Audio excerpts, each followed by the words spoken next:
Guys, welcome back to a new video. Now today I'm at home and I'm going to be showing you how to bend back a chainring, and I'm going to be showing you what you need. So let's go. Okay, one of the first things you're going to need is this Allen key here.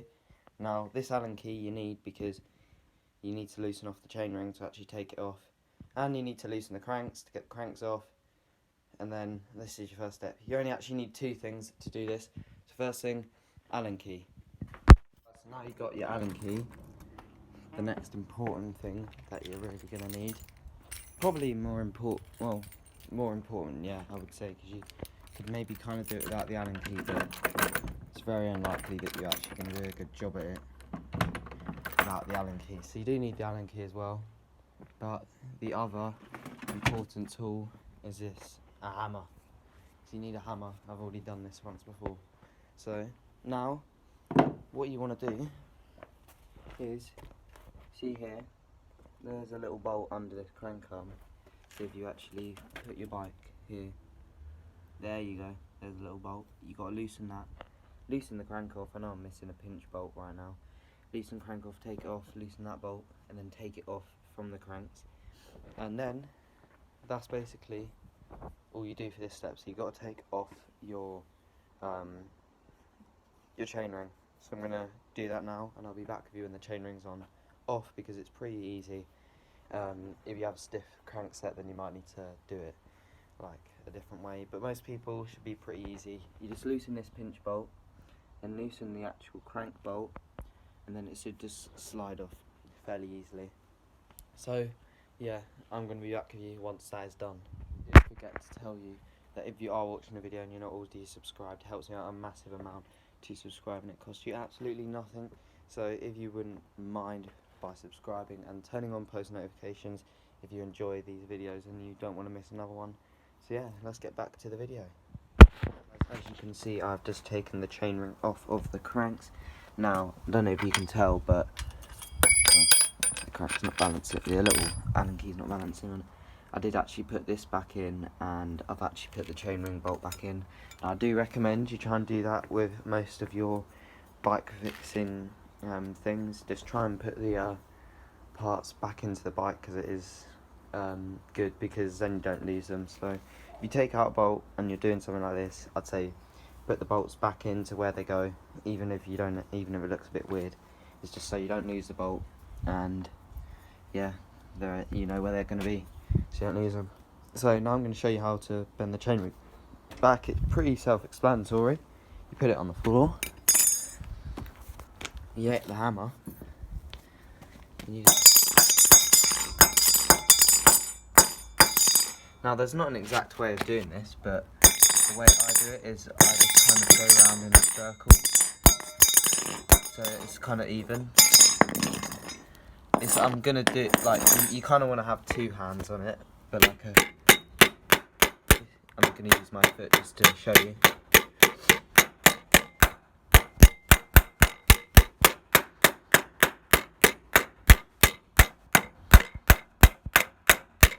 You want to kind of try and aim for the metal bit around here, because that's the actual place where the metal will matter. If you hit it too high up, then you're going to end up maybe chipping one of the two, which is not what you want to do. And let's go around here.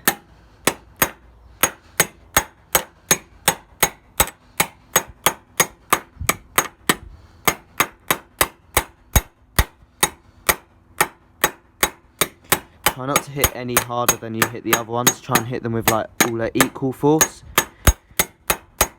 because that'll make it more straight. So this side's pretty much done. I'm going to do the same thing with the other side, and then the same thing with this side again, same with the other side again, and same with this side again. So you want to kind of repeat it 3 or 4 times. The more times you repeat it, the more straight it's most likely going to be.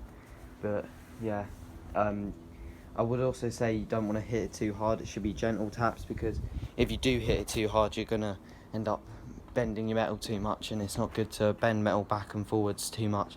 So I'd say just gentle, consistent hits around the side, because you're not trying to actually warp the metal, you're just trying to ding it into place a little bit. So that's what I'm going to recommend you do. So I'm going to be back with you once I believe that the chainring is straight enough. So back in the chainring for a little while, It's not going to be perfect, but as you can see,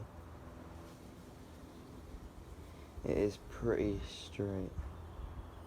So I've got this done fairly now, so I'm going to put it back on, same way I took it off pretty much, and just make sure it's all tight, and then I'm going to show you the next step of how to, well, it's not really the next step of how to make your chainring straight. It's the next thing that I'd recommend you do after you've taken it off and you've done all this. So yeah, I'm going to put it back on now. As you can see, the chainring is now on. Just can't really show you properly at a good angle. Yeah, it doesn't, my bike doesn't want to do it right. Like, this bike's not the best when it comes to gearing. It's probably caught on something on the derailleur. Oh yeah, look, it's not on a gear properly. Don't know what's going on there. But yeah, so I have put the chainring on and it's still slightly bent, but it's not as bent as it was before. So you can't be hoping when you do this that it's not going to be like a perfect straight chainring. You know, it's going to have a little bend to it. But comparing to it to what it was before, it's a lot better now. You've got to make sure you put the little thingy inside the chainring and not use it as just a spacer. And you want to get yourself a chainring pinch bolt, crank pinch bolt, unlike me. So yeah, it's a pretty simple tutorial on how to straighten your chainring.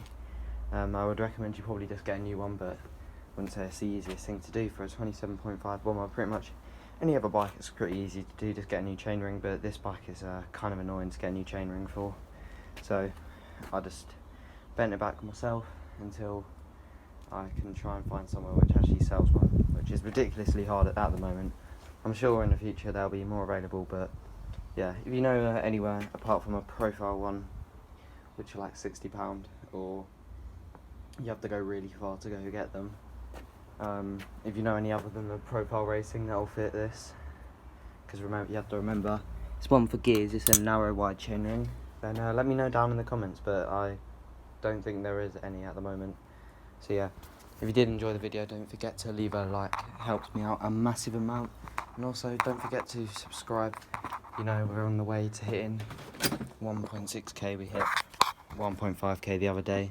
And yeah, I was meant to try and hit that by the end of last month, but we ended up hitting it quite late because I haven't been posting very regularly. But I reckon we can get this year. I'm not going to aim for anything too high, I'm just going to aim for 2.5k. Which is 1,000 subscribers more than what we got now. But it should be quite a doable task for you guys, and from the way it looks that my channel's going. But I did want to try and get like 3 or 4k this year, but unless this summer I end up managing to post every single day, it's not looking as likely. So thank you for watching the video, and I'll see you all whenever I next make a video. Don't know when that'll be. Hopefully not too long. Thanks for watching. Bye.